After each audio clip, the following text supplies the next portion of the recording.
हुई।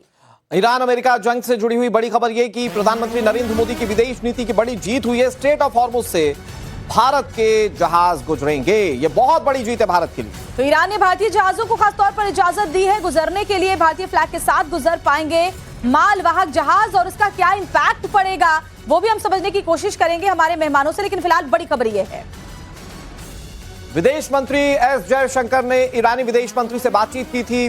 दोनों देशों के रिश्ते अच्छे हैं ऐसा मानकर चला जाता है। कई मौकों पर डिप्लोमेटिकली भारत ने ईरान का साथ दिया है बड़े बड़े मंचों पर, और ऐसे में यह एक बहुत बड़ी कूटनीतिक जीत भारत की। जहां एक तरफ विपक्ष सवाल उठा रहा था रिश्ते खराब होने की वजह से भारत की सप्लाईज जो है वो स्ट्रेट ऑफ हॉर्मुज से रुक गई, लेकिन भारत की यहां बहुत बड़ी कूटनीतिक जीत की भारतीय झंडों के साथ भारत के बोट्स को स्ट्रेट ऑफ हॉर्मुज से गुजरने की इजाजत मिलेगी। और कमांडर वीके जेटली हमारे साथ स्टूडियो में जुड़े हुए हैं। सर, ये वाकई बहुत बड़ी जीत है और इसको किस तरीके से देखते हैं कूटनीतिक लिहाज से, और साथ ही क्या इंपैक्ट इसका पड़ेगा, क्योंकि भारत में हमने देखा है किस तरह से पैनिक की स्थिति बनी हुई है लोगों में। देखिए, कूटनीति के हिसाब से इस समय हमारे भारत का कोई भी मुकाबला नहीं कर सकता।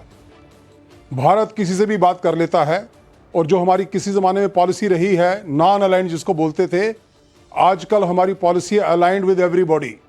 जो लोग दो दुश्मन आपस में लड़ाई कर रहे हैं हम दोनों के साथ बात करते हैं। इजराइल से भी बात करते हैं, ईरान से भी बात करते हैं, यूक्रेन से भी बात करते हैं और रशिया से भी बात करते हैं। ये भारत की विदेश नीति की एक बहुत बड़ी जीत है कि ईरान ने इतनी मुश्किल स्थिति में, जबकि उसने सभी देशों को रोका हुआ है, उसने हिंदुस्तान के शिप्स को जाने के लिए अलाउ कर दिया है। ये बहुत बड़ी जीत है और हमारे देश के लोगों को समझना चाहिए कि हमारी सरकार जो है उनकी सुख सुविधा के लिए हर काम कर रही है। एक चीज और मैं जानना चाह रहा हूं आपसे, जो कि श्वेता ने भी पूछा, उनके भी सवाल में था कि इससे अभी असर क्या पड़ेगा, क्योंकि अभी गैस जो है वो तो कतर से आती है और कतर पर हमले हुए इसलिए गैस की सप्लाई रुकी हुई है। क्या क्रूड ऑयल के मामले में भारत को बहुत बड़ी राहत है या गैस के मामले में भी राहत मिलती हुई दिखेगी? देखिए, क्रूड ऑयल और गैस दोनों में ही राहत मिलेगी और हिंदुस्तान की अपनी जितनी भी रिफाइनरीज हैं उनमें भी जो एलपीजी की प्रोडक्शन होती है उसको इंक्रीज करने के लिए कहा है। आज हिंदुस्तान लगभग 40% एलपीजी खुद हिंदुस्तान में प्रोड्यूस कर रहा है। अगर उसको 25% इंक्रीज किया जाता है तो आप समझ लीजिए लगभग 60% के आसपास हमारी प्रोडक्शन हिंदुस्तान में हो जाएगी।